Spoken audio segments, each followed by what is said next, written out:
The following is a presentation of TFNN. Mindful Living with Allie Ford and Tom O'Brien. Sometimes I get a good feeling, yeah.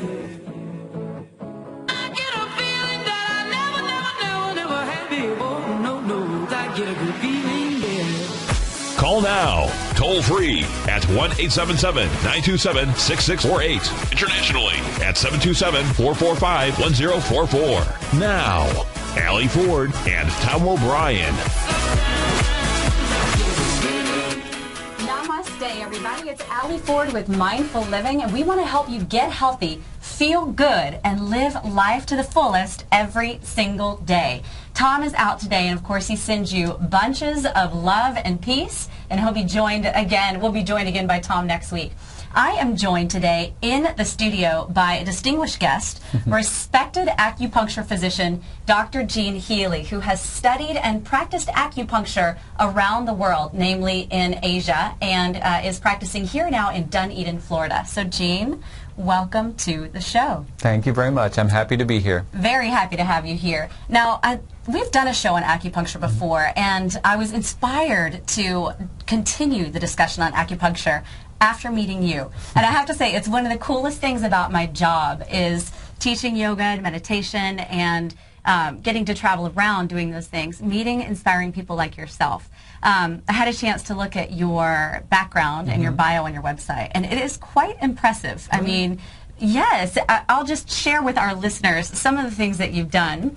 Gene Healy, licensed acupuncture physician and Rhode Island licensed doctor of acupuncture with a master's in Oriental medicine, worked and studied extensively in Asia, learning from accomplished teachers of Oriental medicine. Gene's also taught Oriental medicine in universities in South Korea in both English and Korean, and practiced medicine in 8 countries around the world, including the USA, South Korea, India, Nepal, Sri Lanka, Thailand, Cambodia, and the Philippines, all places I want to go, by the way. Lovely some of the places I've been. And you've been practicing yoga and meditation for almost 20 years. So, Gene, you are singing my tune. Thank you. So you sound like a very impassioned person, passionate about what you do. What makes you so passionate about acupuncture?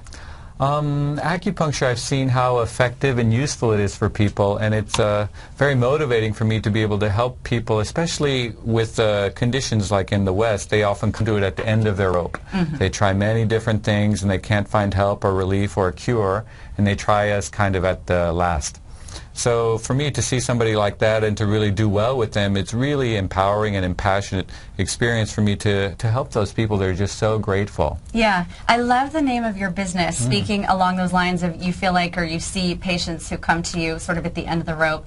The name of your business itself is Root Healing, the Root Healing Center. And there's a great question on your website that asks patients to consider sort of where they are. You know, are they tired of chronic pain, such as back pain, or being prescribed medications that are constantly just masking the symptoms but never getting to the root source of the problem? So is that what you'd say you do, or what acupuncture does? That's very much what I'm interested in. It's not what all acupuncture does. There are lots of branches. Some people do, for example, cosmetic acupuncture. They just want a facelift. You can do that. Oh, really? You can. They have cosmetic acupuncture. You can get a facelift with it. It's a little bit more natural than Botox. You should try it. I will. Sign me up. I'll be at your office next week. But that is not what I do. I do root healing acupuncture, so I don't do the facelift acupuncture. So I'm more interested in everything else going on with this fine person here. Well, it's funny you mentioned that, because I am so interested in acupuncture. I feel quite passionate about it myself, and because I've had many friends who've been treated with acupuncture for problems that nothing else worked on. And I have seen serious success stories with acupuncture, and yet I myself have never had a treatment, not one treatment. So I've got to get in. But you know, it's funny, in looking at my overall health, I have a few aches and pains here and there, maybe from aging. But what would you recommend someone coming in for if they're not having a major problem? It's a very good question because a lot of people ask. Most of the time we get essentially sick people. They're trying to address a condition. But younger and healthy people, they're interested in it. They've heard it's in the press everywhere these days. Right. And they say, what would I even do if I went in for acupuncture?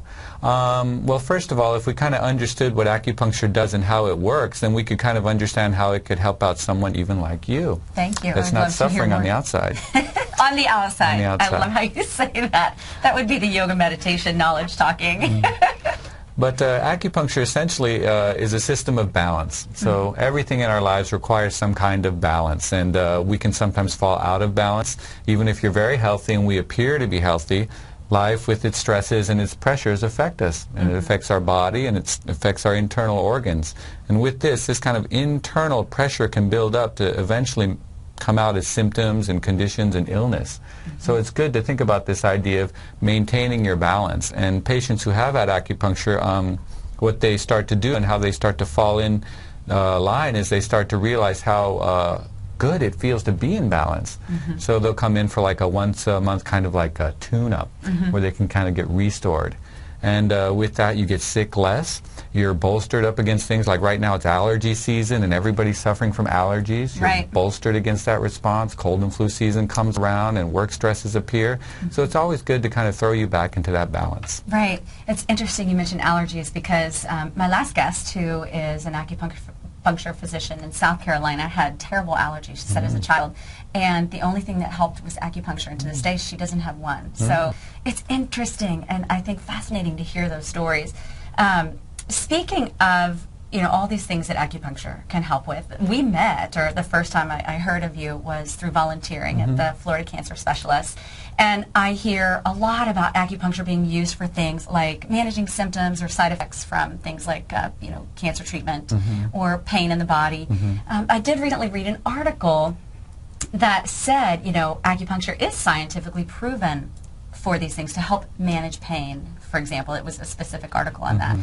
But it said there was not much evidence for acupuncture getting to changing disease in the body. What is your response to that? I would have to say that a lot of the people conducting the research, there's lots of research coming out and a lot of good research, positive research about acupuncture, which is only essentially probably a quarter of what traditional Chinese medicine does. Okay. But a lot of good research is coming out, and a lot of the problems is how the research is structured. One, the researchers, they don't know much about traditional Chinese medicine and acupuncture, so they don't even know how to really conduct a good study. So what you can do is several things. They'll take a couple acupuncturists and they'll put what they call sham needles into the body. They'll take a needle, they'll press it against the skin, and it might not go through, and they'll consider that not to be an effective form of therapy, and then they'll take an acupuncture needle, which will be put on the same spot, and they'll go through the skin, and they'll measure the results. There's a couple problems with just something as simple as that. Even if I'm just doing this on an acupuncture point, it's essentially acupressure. That actually feels really good. Oh, okay. So you're Just getting that some little therapy. massage right there. Yeah. So you get something. And needles, they do much more effective therapy as we try to structure some things. But one thing that we really don't understand, I think, in like the Western approach to the world is we think that the body is a simple machine. That if you have, like, for example, if you have a viral issue or a bacterial issue, we have the right antibacteria, you can kill it, and then the body will be whole. But we understand now that the body is a complex system. It's an organism that interacts with everything in the world and its environment. So acupuncture, I need to address Allie. Allie has allergies. So does Susie. Susie has allergies. If you do the same points in Allie and Susie, doesn't mean it will be equally effective. Allie requires something new for her. Also, acupuncturists differ.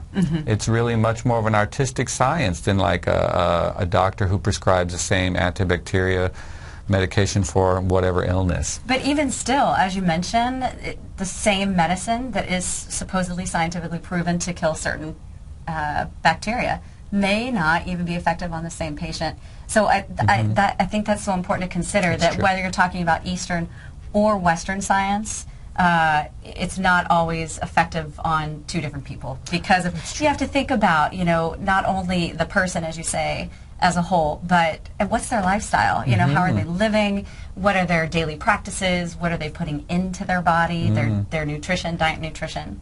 I'd love to hear more on diet, nutrition from the acupuncture perspective. I think that's something that's often underlooked. Think about nutrition. Nutrition normally, like in Western sciences, once again, it's kind of the thought of like its component parts. Like, what are you missing? Do you need more vitamin A? Do you need more vitamin C? Do you need zinc? And we try to find those minerals and just give them to you. But a lot of things we're starting to understand now. It's becoming more complex. We understand that if you just take a multivitamin, you're really wasting most of it. Your body doesn't absorb it. It's better to come from food-based sources, and we're learning these things. Right. But Chinese medicine is a little bit different approach. It thinks about those things too, but it has other things which make complete common sense that we just never thought of. For example, the temperature of foods. We never think of something as simple as the temperature of foods. So let's think of something like your stomach. Let's put something in your stomach. Let's take ice cream. Let's put ice cream in your stomach. Ice cream in your stomach, what does it do? It goes in and it makes your stomach very cold, and you get this ice cream headache. Right. So your stomach spends all this time heating up this ice cream to this body temperature before it can even start to absorb anything in it. Yeah. And by that time, it's fatigued, it's tired. It's not going to nourish itself. It's not going to absorb the nutrition as well. So to think about balancing temperatures, and not just the physical temperature, but also the energetic temperature of food, is something that Chinese nutrition thinks about and is very accomplished in doing, Right. maintaining that balance. That makes a lot of sense. I know it's very similar in Ayurvedic science as well, that, you know, if you eat something really cold, it puts out the digestive fire, so it's just really rough on the body, much more difficult to digest. And then in terms of, are there specific types of food you would tell, besides temperature or necessarily heat? Are there certain types of food you would tell people to eat? Sure. Once again, food can be a prescription. Just like if you present with a particular condition, you can eat certain foods to help with that condition. Every condition, let's say, God forbid, Allie has menopause. Allie has menopause, so therefore... It's coming. She has the hot flashes and the night sweats, and she's suffering from these kinds of things, but she's going through a hormonal change. So we need to give her nourishment that nourishes these hormonal changes, along with taking down the heat, the temperature response. Okay. So there are foods that you can do, and it's a way to kind of balance. And we think about what is the organ imbalance that's causing this hormonal response, and how do we nourish that while taking down the heat? Yeah, that makes so much sense. And it's the idea of balance is just such a good concept, and something that we should all try and look into and embrace more. I did read a little bit about the use of mushrooms in Chinese herbs and medicine, and they're huge. I mean, who knew? For years, I haven't really been a big mushroom fan. Oh, they're wonderful foods. Some are superfoods. That's what I read. It's funny how I've just been avoiding. I'm trying to invite more of them into my diet. But what are some of the properties, or how are they used in Chinese medicine?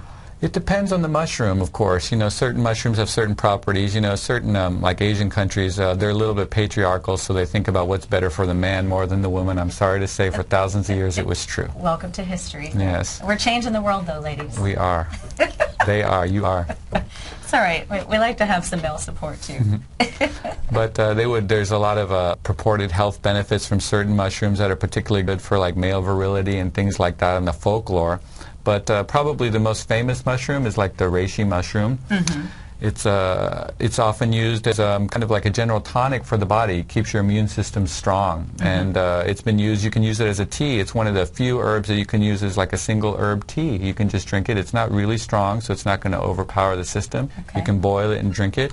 And in South Korea, where I'm from, they sell it as a health drink. You can get it in essentially any gas station. Yeah, it's served hot. It's a little shot. Has a bunch of caffeine and sugar in it too. Interesting. And you drink that and it gives you a little boost. Yeah, so we're going to have to invite more of those into the diet.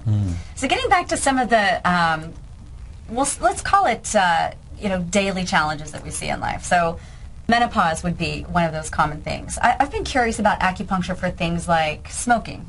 Is it used to help people stop smoking, or could it be? It is. I just had a smoking patient at Florida Cancer Specialist just an hour ago. Right before I came here, she was my next to last patient. And she asked the same question. She's like, can it help for smoking, and how does it work? It's very interesting in this way. We do a lot of ear acupuncture for smoking, and the ear acupuncture is often very good with kind of like the hard wiring in the brain, we'll say. So it's really good for addictive responses and addictive behaviors. So you can think of any addictive behavior. And we will talk more about the smoking portion of addictive behaviors in just a second, I think, because I'm hearing the music. Yes, we will. And you're singing the music. What you're saying is music to my ears. So stay put. We'll be back with more from acupuncture physician Gene Healy. More on Mindful Living right after this break.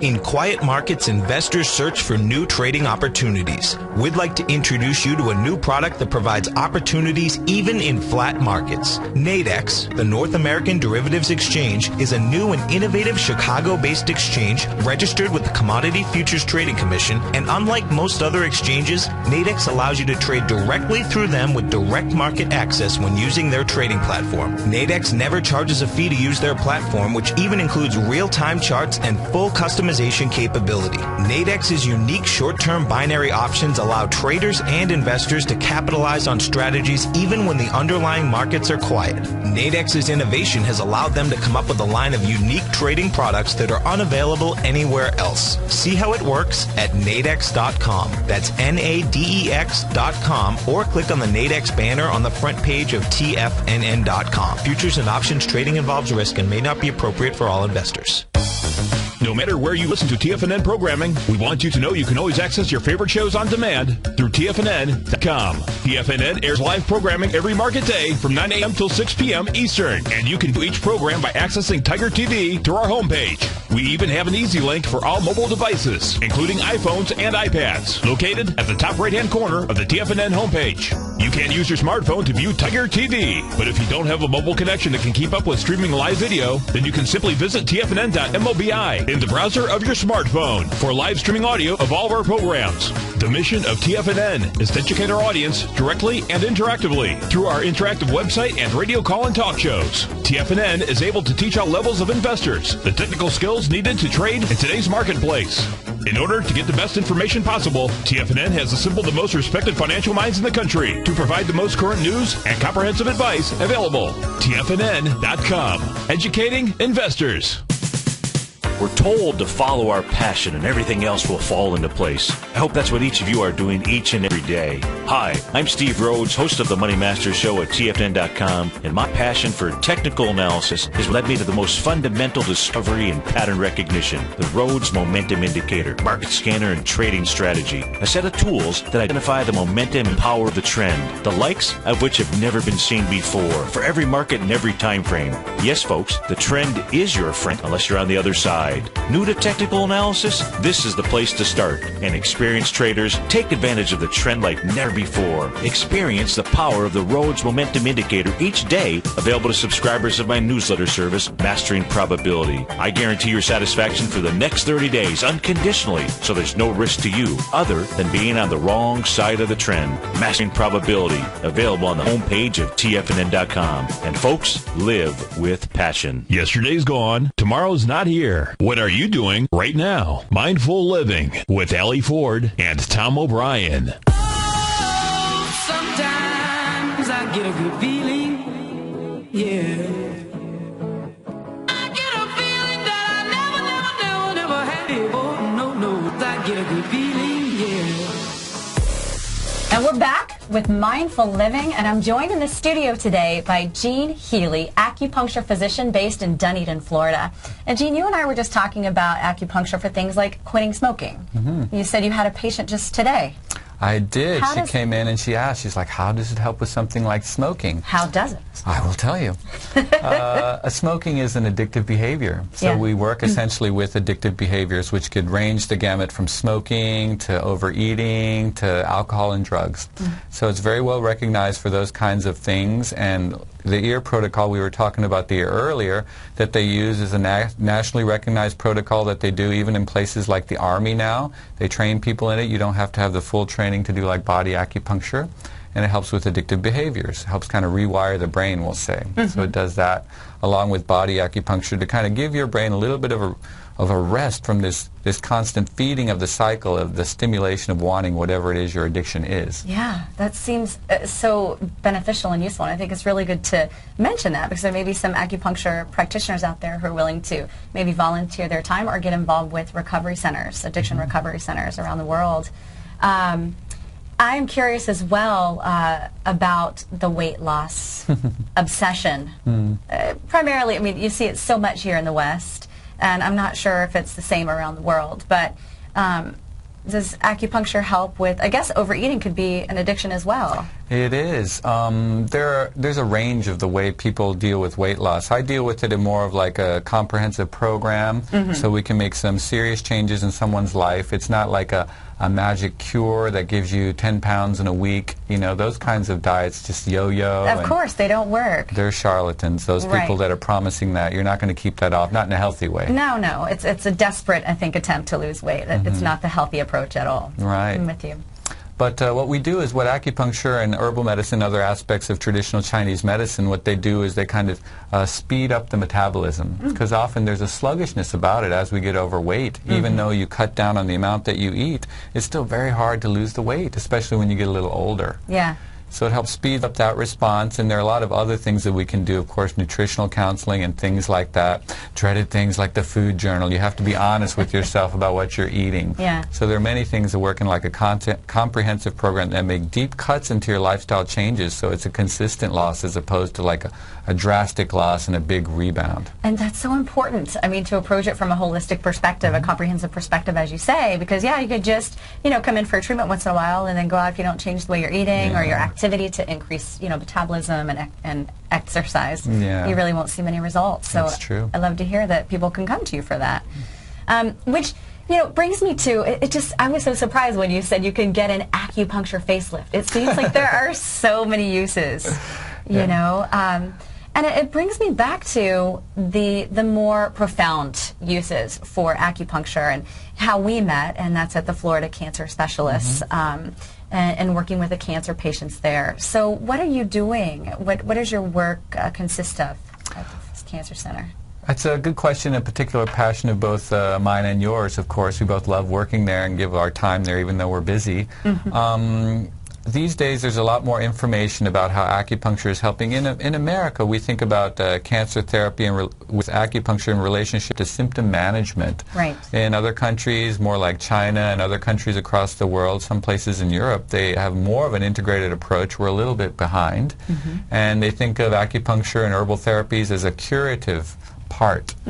But here we're thinking more of it as a symptomatic approach. So we work on things when you have chemotherapy or radiation, you have symptoms like nausea, neuropathy, insomnia. You, of course, have psychospiritual issues like depression and things like that. So all of these symptoms are addressed, and patients experience sometimes like wonderful relief.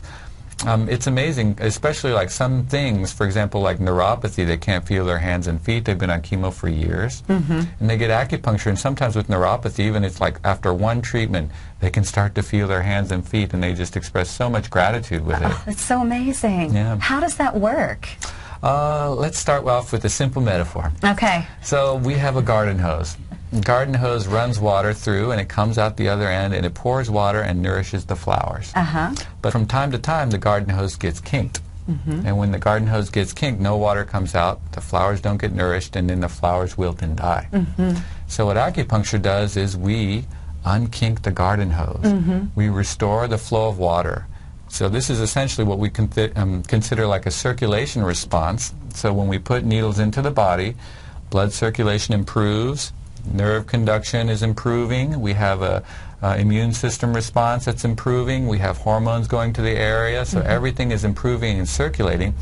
So that's the circulation portion. But as we do that, this water, this circulation, all this nutrition in the body pours over into the flowers, which is essentially your organ systems and the rest of your body, your brain. And with that, the body will really try to heal itself. So we help you heal yourself. It's beautiful. And so what you're talking about, the circulation, is that the energy of qi? Yeah, sometimes I don't use that language so much with Western patients because it takes too much explanation, but the energy of qi is correct. That's what we use. In traditional Chinese medicine, essentially qi is the foundation of all things. People think of it in metaphysical ways, but you don't have to. If everything, for example, this table and Allie and me and all of these things were a conglomeration of molecules and atoms, and it's all essentially, from that, it's a conglomeration of energy. So we're just tapping into it, utilizing it effectively, and distributing it through the body. Yeah, it's actually very scientific. Excuse me very much. It doesn't have to be, as you say, something that's existential and unrelatable. It's actually very relatable, and I loved the analogy that you used. It makes it so simple, even though it is very profound. So then it's that mechanism that is aiding getting back to the profound level of healing that acupuncture can offer, changing disease in the body. Yeah, where you're literally getting to the organ system in the body. Right. So how do you then address skeptics? I love that you did mention that the same two exact treatments will never work for the same two people. Well, they might, but it's not that easy. Sure. Not such a cookbook formula. Sure, exactly. And what do you say to people who might be skeptical still, even with all the scientific research? I would say try it. It really doesn't take so much time like people think to experience the benefits of acupuncture. When you first come in for an acupuncture treatment, which is Allie, she will be coming in soon, and we'll inaugurate her in the experience. First thing that you notice is acupuncture is not painful like you think. Okay, I was going to ask you if it hurts. Often no. Often it's a very deep, relaxing experience, and 75% of people, they just fall asleep. Oh, okay. They fall asleep, and your body kind of reaches homeostasis, reorganizes itself. So you do that. And when you talk about these ideas of qi, we don't really have to talk about qi when I can make you experience qi. Right. Many things happen in the body. Most of the needles go in, you don't even know I put them in there. Some needles you will feel. Sometimes when you put the needle in, there's a feeling of like a pressure or a density at the spot. And if you think of it like a river, you have a blockage there. It's like a dam. So I turn the water on, and it hits the dam, and it feels like a pressure. And when the dam comes down, the pressure eases through, and as the treatment progresses, it just relaxes.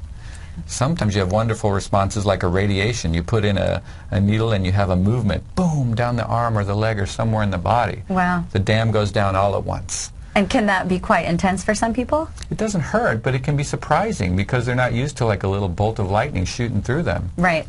But it does happen, and it happens quite often, and that's actually very good because we just got rid of that blockage very quickly. Right, yeah, to get the energy moving and flowing and nutrients to the site and everything. Yeah. So you said 75% of people fall asleep and feel relatively nothing. And the other 25% now, you're saying you may get this pressure or jolt or sensation of energy. Is there anyone who really experiences pain who's just very sensitive?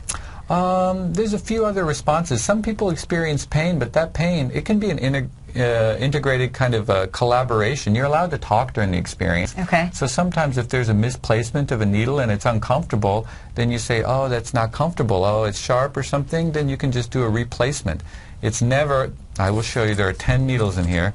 And if I had 100 of them, they would be the diameter of one syringe. Okay. So it's about 100 to 1 ratio, and a syringe is open so it gouges the flesh, and a syringe goes into veins and arteries in the veins essentially in the body, but acupuncture needles miss everything. Yeah. We don't go into anything live, we don't hit any nerves, so the pain response is not what you think. In fact, it's more like the relaxation response is what you'll experience. Let me say how good that feels after giving birth to 2 children via C-section and having to go through the spinal where they insert the needle into your spine. It's like an epidural, but from the chest down.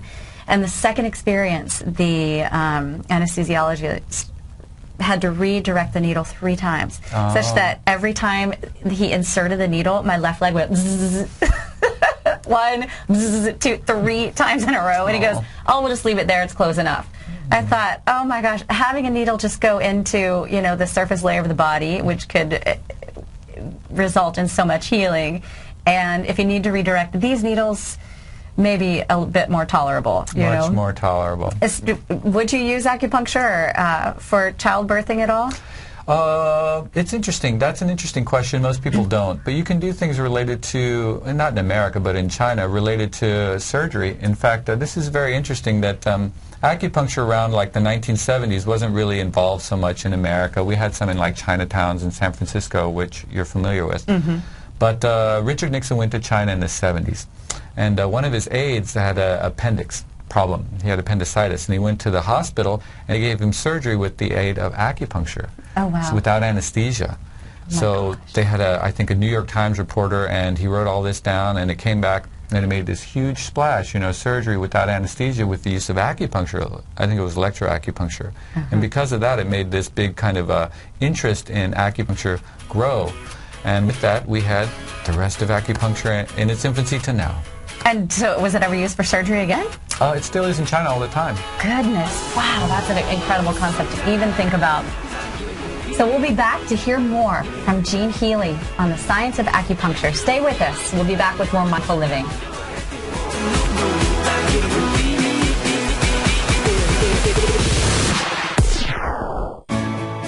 You take a hands-on approach to managing your investment strategy. You're always looking for the next trading opportunity to magnify your perspective. Direction Shares connects sophisticated traders with a powerful array of ETFs from a wide range of asset classes. The markets may go up and down, and you want tools for both sides of the trade. Discover how we can help at DirectionShares.com today. An investor should consider the investment objectives, risks, charges, and expenses of the Direction Shares carefully before investing. The prospectus and summary prospectus contain this and other information about Direction Shares. To obtain a prospectus or summary prospectus, please contact Direction Shares at 800-851-0511. The prospectus or summary prospectus should be read carefully before investing. An investment in the funds is subject to risk, including the possible loss of principal. The funds are designed to be utilized only by sophisticated investors such as traders and active investors employing dynamic strategies. Investors in the fund should understand the consequences of seeking daily investment results, understand the risk of shorting, and intend to actively monitor and manage their investments. Distributor Foreside Fund Services, LLC. Who says you can't take it with you? TFNN says you can. With your mobile device and TFNN's live radio streams, TFNN has put it all in the palm of your hands. No special apps to download. No subscription fees for live radio or Tiger TV streams. We say you can. Now let's go over to the dollar, because the dollar is going to be the generator. It is the generator of basically higher dollar, lower market. And what the dollar has done, and this whole uptrend, folks, has just gone sideways. The way it works, folks, is this. We say you can. The Tiger Financial News Network. Smart investors and professional traders know you can. TFNN.com.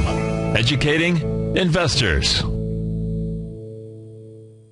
Life is a mystery to be lived, not a problem to be solved. Mindful Living with Allie Ford and Tom O'Brien. Oh, sometimes I get a good feeling, yeah.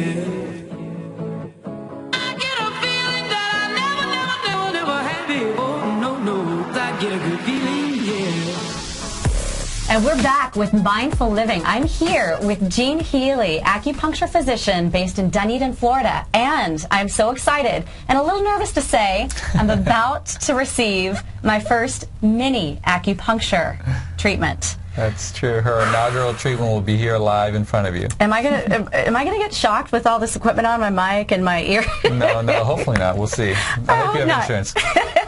I do have insurance. I'm a little nervous. I'm excited. I think it's nervous excitement. So tell me, what are we going to do here? I'm going to tell you, because we have certain restrictions here. We're sitting down, we're talking, we're moving a lot. So what we're going to do is we're just going to show you essentially needles and what it is to put a needle in the body. We're going to put some just on Allie's head here, not the rest of her body. It's just an example of what needles can do. We're not actually going to give her a full treatment. We just don't have access to her right now. Yeah, because I've looked, sorry, I'm just lowering my seat so that you don't have to stand. So I've seen pictures of full acupuncture treatments, and I've seen the needles, placed in many different parts. I mean, you might have 20, 30, upwards of how many needles, depending on what's going on? Well, I generally don't do that many. It depends, of course, but like a typical treatment will range, between 10 and 20 needles for me. Okay. And normally there's a certain symmetrical arrangement, because we want it to balance the whole body. Unless we're working like shoulder pain, she might just have it in her shoulder. But if she wants to come in, she's like, Gene, balance me. She'd have some on her legs, her arms, maybe some on her belly, and some on her head. And it's a pretty artistic array. Oh, beautiful. It sounds gorgeous. So I think I'm ready, if you're ready. I am going to tell you what we're going to do here is actually there was a study out just a couple weeks ago, or maybe a month ago, that was about acupuncture and brain function in relationship to children and testing. Oh, wow. So they did these 4 points. These 4 points I'm going to do for you on these kids, and then they had them take tests with a test group who didn't have acupuncture and had them take tests. And they measured the differences, and there was a statistical significance in the kids with acupuncture. They performed better. Oh, wow. Yeah, it's simple enough to think that if you're stimulating something like on the head, it's going to stimulate the brain, therefore making you a little sharper for a short period of time. Awesome. I'm ready to receive some sharpness. Speaking of the brain, function and functionality, I know that you are an avid meditation practitioner. I am. And so is there a certain style of meditation that you practice? I know you teach it as well. I do. I teach meditation in Florida Cancer Specialist and several other places around town in Dunedin. I teach mostly like mindfulness meditation, but I'm more of a Zen practitioner myself. Okay. I've spent a lot of time in monasteries across Asia and done intensive retreats in places like India. Actually, I took monastic orders for 1 week in India. I was doing acupuncture in rural India and went ahead and shaved my head and wore robes, and as I was in retreat that whole time. And it was a very interesting experience for me to have people bow to me and then have me go walk off to the clinic and stick them with needles. So you really have had an intense experience in meditation. We talk a lot about that here on the show because both Tom and I are meditation practitioners, and mindfulness, of course, is in the news so often these days. And I just think the more people who meditate, the world would be a better place. That's true. I think it's not only necessary for everybody, I think that it's becoming more accepted, that it's not a foreign, strange thing. We can understand that, okay, not being so carried away with our thoughts is something that's going to be good for us, and we can experience the benefits of that essentially right away. Wow. Now look how pretty. We have 5 needles on the crown of Allie's head. It is so interesting. I feel like I'm getting sort of a mini scalp massage. I don't really even want to turn my neck right now. You can. It's not going to affect anything. Look, she's fine. I can go out for a jog? No. I should stay and relax. Wow, this is so cool. And you're all experiencing it with me. My first acupuncture treatment in my head. Many people have these ideas. They think, the head's got to hurt or the belly's got to hurt, but they're the easiest. There's nothing on the head. It's just a little bit of skin. Man, and so for anybody who's been nervous or scared, I will tell you, if you're curious at all, you don't even feel this. I mean, I could feel the little tap when you inserted the needle. And I don't even know they're there right now. But like I said, it's just, I want to be careful because it's my head. I know there are needles in my head. But so again, the benefits is later I'll be a lot sharper and maybe even nicer, or what is, it's just more clarity in the brain. Well, that's one benefit. I can tell you specifically, like what we have these needles on her head for and what they could do. They could have a raising function. For example, if she had prolapse, women as they get older and they have problems, they could have like a prolapse uterus or something like that, and it could have a raising function. We could do many other things with that too, not only just clarity in the brain. Wow. So these points on my head can literally affect the uterus. Oh, yeah. I've used them actually on my mother. My mother, I've worked on her in many different ways. She's also had cancer. I worked on her with acupuncture. But I did work on her with prolapse issues, not only with acupuncture, but herbal medicine, and I did these same points. So that is so interesting to me because, in yoga, teaching yoga and just talking with yoga practitioners, one of the muscles we learn to use so much is the pelvic floor. Yeah. And to help prevent, issues as we age, which they just get more common as we age. So it's true. Good to know. Talk about some of the other conditions that are treated. First, let's plug the pelvic floor. Everybody do your Kegel exercises. Right now. They're good for you. Like stopping the flow of urine. Squeeze. We won't be able to tell if you're doing it. Just do it. Try it. 24/7. Okay, what are some of the other conditions treated? Let's take a look. Actually, I have a little section here on my website called Conditions Treated. And here we have a little intro. It talks about how the NIH and the WHO, they have deemed the following conditions as being effectively treated by acupuncture. So if we look here, this is a wide list, and this is not only, this is just a sampling of some of the things that actually traditional Chinese medicine treats. We have musculoskeletal issues we can see, as people get older, everybody has some kind of arthritis. If we play tennis or golf, carpal tunnel, and the most common, essentially, the reason why people come for acupuncture the most is the back pain. And after that, probably like neck pain, shoulder pain are the top 3. We have neurological we're talking. So even from between musculoskeletal to neurological, there's a wide variance. People say, wow, it's good for osteoarthritis and for migraines. Right. But it is. It just makes sense, though, with everything you've already said, relieving the pressure or sending, better circulation to areas. And migraine headaches are, a pressure problem or lack of circulation problem, constriction. It just makes so much sense. Or stress and tension. Yeah. I have a question about the knee. So Okay. my husband and I were just talking about this. He, as I told him that you were coming on the show, he said he just read this crazy article. He likes to follow, like, these blogs. And he saw this picture of a woman who was complaining about pain in her knee, and they did an x-ray, and there were all these ends of needles that were left in her knee. Is that common? No, that's not so common. Some, branches or schools of acupuncture will do things like that, but not in America. These are some particular schools, like in Asia, where they have more aggressive techniques. To put a little needle into keep it embedded in the skin is to cause, like, continuous stimulation to be there. Okay, that makes sense, but... Yeah, I just want to make sure. If anyone else has read that article, Dr. Gene Healy is saying... It's not going to happen for you here, don't worry. Don't worry. You're not going to get that in America, hopefully anywhere. Right, we'll put that on Mythbusters. Not going to happen. Sorry, going on. Multiple sclerosis, Parkinson's disease. I had a very interesting patient today. He doesn't have Parkinson's, but he suffers from a wide range of issues. He's a cancer patient, and he suffers from tremors. And he came in for musculoskeletal issues, like, my back hurts, my leg hurts. And we treated him for that. But we do a general balancing. I try to do what I can with the time I'm allotted. And he came back this week, and he was so excited. And one of the things he really had to say is, like, my tremors, they've really been affected, and they're almost gone. Last week he was shaking so much he was throwing out needles. And today he was still for the whole treatment. This is in one treatment. That was actually kind of amazing. I was pretty happy with the results on that one. Of course. And I just go back. It takes me back to, when you meet people like you, people who are so passionate about what they do, and do it because they want to help people, this is the type of practitioner you want to look for. Someone with good, strong experience, who's studied at reputable places, and look for some references. And you are definitely the type of practitioner, if I'm going to seek out acupuncture, I would go to. Oh, thank you. It's nice of you to say. Well, it's just lovely. You can feel the passion, and it's lovely to hear that you're out there helping people. Now, when you say other treatments or other symptoms or conditions we're treating, we talked a little bit about the allergies. If asthma, so this brings up for me children, because I had a child with asthma for a while. He's growing out of it, which is good, but at what age do you see children first and foremost? I do. That's a particular specialty, pediatric medicine. Of course, I see children. People always say, can you do acupuncture on children? It depends on the age. Generally, when they're really young, you do less invasive, kind of more massage therapy type techniques. Okay. So you do things like scraping and tapping, not actually needles. And we'll do a lot of herbal medicine.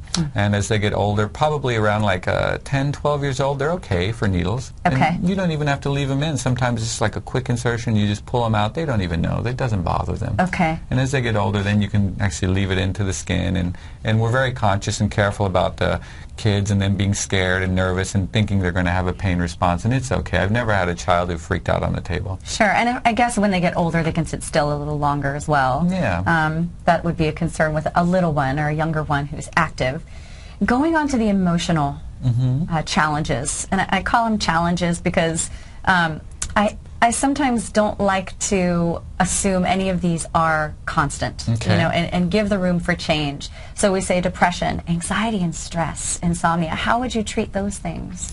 Once again, we treat all of these things let's give a little bit of an intro. Acupuncture, if we think about the whole toolkit of what we can do from traditional Chinese medicine, it's probably about maybe 25% of what we do. Yes. It's just the most famous and one that we use for many issues. Most people come in for pain, and it's the best for pain. Yes. So it's about 25%. The other 25% in the 50% kind of manual therapies are, for example, like massage techniques like Tui Na, Shiatsu. We have moxibustion, cupping, and a wide range of things.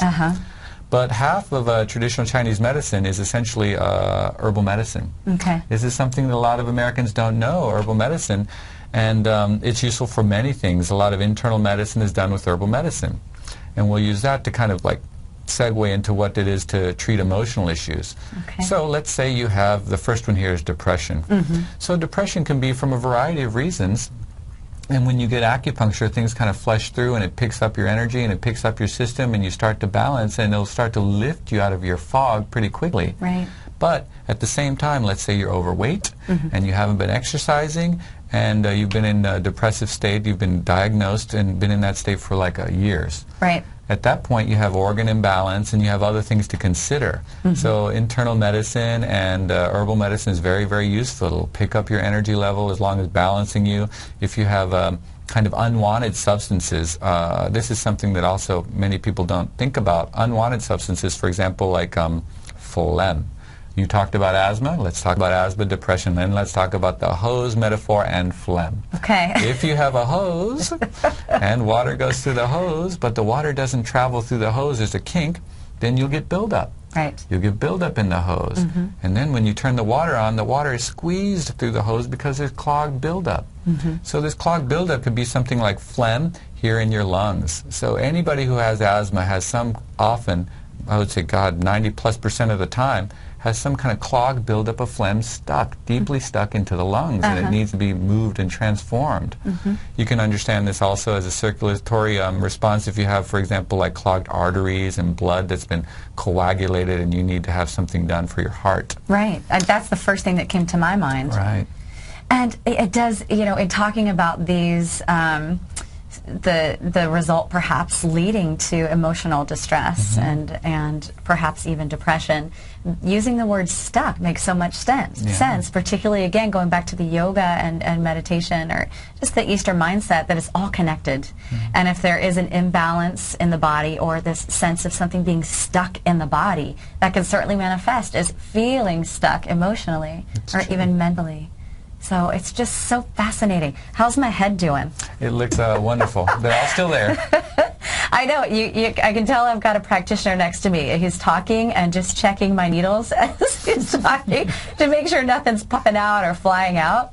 But yeah, I am feeling some sensation, but not. There's not pain. You know, I feel at moments of almost giddiness. You can. And it's very interesting. I'll be back. I'm going to come in for a full session.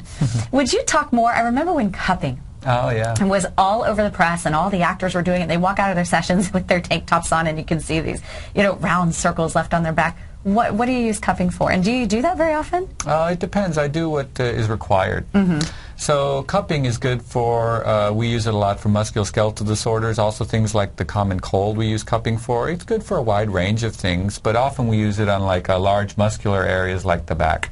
Okay. So it's kind of a suction therapy. Just imagine getting like big hickeys all over your back. Yes, that's exactly what they look like, big round. They don't hurt, but they look really? kind of, they don't hurt. It's a suction therapy. So if we pull up the flesh, we create a vacuum and pull up the flesh, even as you see me do this, what you can experience is that the muscles and the connective tissue underneath, they relax. Right. So you're getting blood circulation and everything else. And we're also drawing out, there's this idea of drawing out kind of toxins and things like that in Chinese medicine that we use.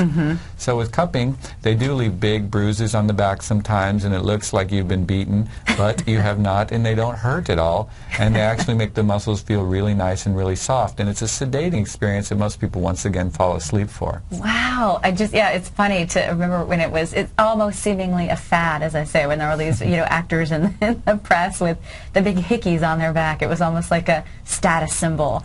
But yeah, it makes sense. I mean, we release so many toxins through our skin, sweating and detoxing. So I can imagine that might be a technique used if someone comes to you for detoxing, or as you say, for addiction therapy. It's true. People don't realize, like, to detox is a difficult process because there's only a few ways to eliminate in the body. You have to essentially pee it out, poop it out, or sweat it out, or vomit it out. Right. Yeah, so the largest organ on the body is the skin, and things do get released through the skin. Yeah, and reabsorbed through the skin. So Fuse, is there something that excites you most about the acupuncture or Chinese medicine? Quite a bit. I would say the thing that kind of excites me right now in my practice is I'm just recently back to America from Asia, and I'm seeing a wide range of conditions because Americans don't really know what acupuncture is good for. That's why we kind of like highlight some of these things that we do. Right.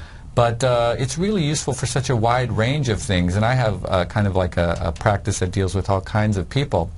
So people come in, they have 10 years of an illness, and then they can have some kind of help, and it's very exciting to see, and it's also stimulating to me to work on menopause at 9 o'clock, and then my 10 o'clock patient has back pain, and then my 11 o'clock patient has UTI. Right. You're seeing so many different things and helping people with so many different things. How long did you live in Asia? Altogether, since I was a little boy, off and on, I think 18 years. 18 years. Yeah. And is that where you did the majority of your studies, or? I did my my graduate work, my medical training in Colorado. Okay. It's a 4-year program, and then I went to Asia to do more like traditional apprenticeship. Okay. In South Korea, and then I extended that with extra work in all those other countries that we mentioned at the beginning of the hour. Yeah, so you have done some serious studies. Again, that's what I think you see in someone who is so passionate about what they do, someone who's humble or has humility and knows that you can never know it all, that you're an eternal student, and that's what makes you a good practitioner. You're always hungry for more and how you can help people the most. So as you and I were talking at the break, that acupuncture happens to be the fastest growing alternative medicine in the States right now. We said this in our last show on acupuncture, which to me is exciting, but also maybe a little nerve-wracking at the same time, because I feel like we're meeting the creme de la creme here, and that's so someone like yourself who takes it so seriously and is so passionate about it. What would you say to people? What do they look for when they're looking for a practitioner in their area? That's a very good question, actually. Many people come and they think of it as like, I'm going to try it this one time. I've had 10-year illness, and you got to fix me with 10 needles. I have to tell you, most people do require like a course of treatments, and these are wonderful things that can help the body heal, but they're not magic bullets. So everybody needs to spend a little bit of time, and sometimes it is a wonderful one and done. Sometimes you hit a grand slam, the body's ready to heal, and it is a very quick experience. But people come in, and I would say, first of all, there's a wide range of practitioners. It's different than, it's not different, medical doctors, Western medical doctors are the same, wide range. But when you come in, if you have a treatment and for some reason you don't have a good rapport with that person, one, you have to like them, you have to trust them. It's part of the healing experience. Totally.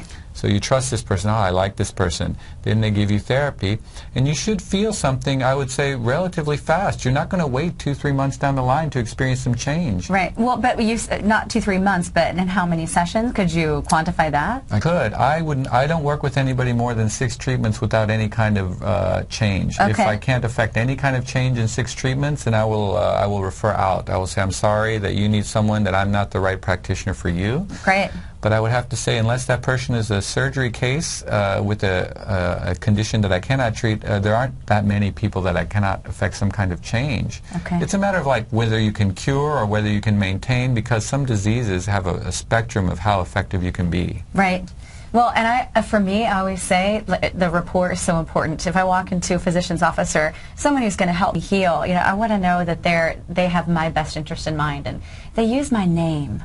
That always helps. Yeah. Or they remember your name.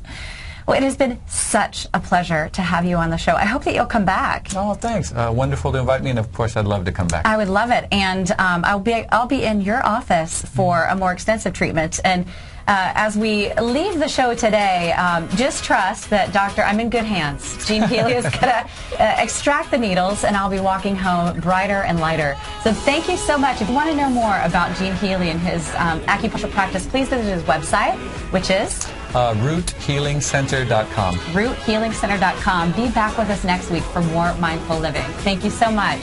Namaste.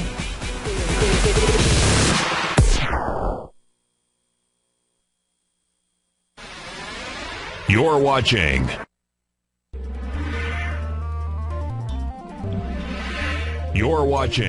Tiger TV.